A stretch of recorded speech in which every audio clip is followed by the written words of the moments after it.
because the first thing they told me is, it's a baby, let him cry.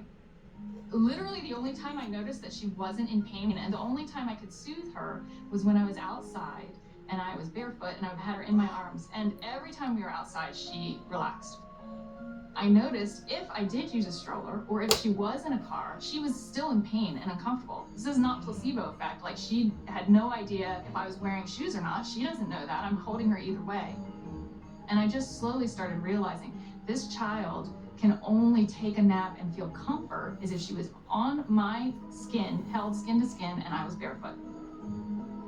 She'd be dead asleep, and if I stepped in the house and took both my feet off the ground, she would wake back up and the pain response would come back. And I didn't know what it was called, and I didn't at that time feel comfortable thinking about using it in my conventional medical practice, but I just knew that this is what I'm gonna do to help my child.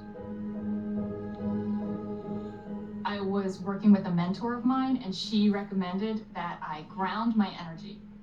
And I didn't know what she meant by ground yourself. So the first thing I did was go home and look it up on the internet. And through doing a search about grounding, I found Clint Ober's work and the book about earthing. And I realized that it's a real thing and a real healing modality with tons of medical literature behind it.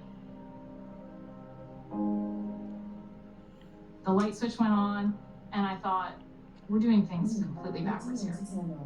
A typical day for a child is completely ungrounded. Most children wake up sleeping on a bed that was not grounded in a house or a building or on a floor that was insulated from the earth. And then they go immediately into a classroom that's insulated. And even on recess, in the recess period, they go outside and are literally fenced in and are paved with asphalt. And then they have after-school activities, which are either indoors, or if they're outdoors, they are literally required to wear protective gear. And even if they're exercising for 2 hours after school, 100% disconnected from the earth. And then they go home and they go inside and they eat dinner and they do homework all hours of the night, and then they pass out in an ungrounded bed. So that's a 24-hour period of time completely ungrounded, and that goes on day after day after day.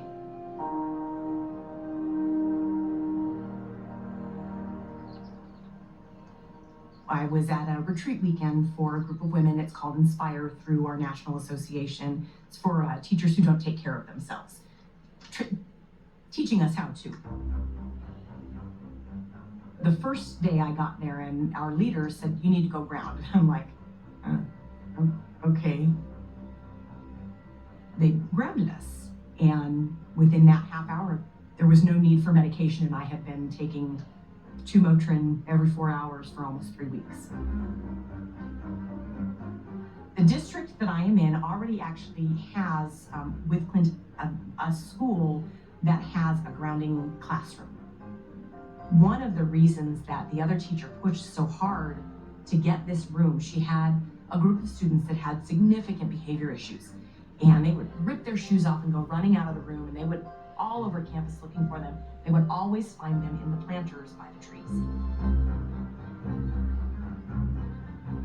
But I had one teacher tell me in a special ed class that they had runners. And what a runner is a kid who just runs out of the classroom and they take off and everybody has to go find where the student is. I realized that these kids who are the runners, they're running out to the far back corner of the school campus, and it's the only place that has grass, and they're sitting down on the grass. And so I went back and I talked to my special education director, and I said, can we try this? Can we try this with some of our students with autism?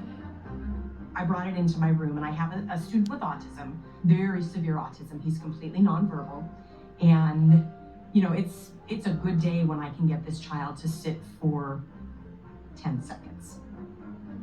I pulled my mat out, I cleaned it off, and I took his socks and shoes off, put his little feet on it. That boy sat for 7 minutes straight and played with me. He sat for 7 minutes straight. So I took that back to my boss, and that is something that our school district is looking into, is getting more schools with classrooms that have grounding in them.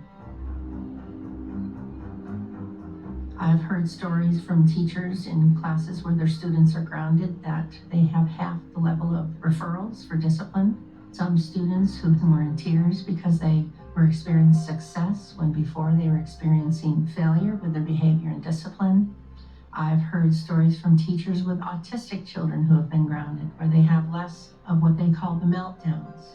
And the meltdowns are less frequent and shorter, and they come back into the classroom and they're learning more than they had learned prior to the grounding. How much of it is that they're just so out of control in their mind, and there's so many things that they, and these kids, our campus is concrete. There's no place. Even when they're in PE, they've got tennis shoes on. There's no place for them to be grounded. It's amazing what happens, not just with the teacher at the front of the class, but what can happen with a student sitting in the class. And just think if every single student and every single teacher and every single classroom and every single school across this whole world was grounded.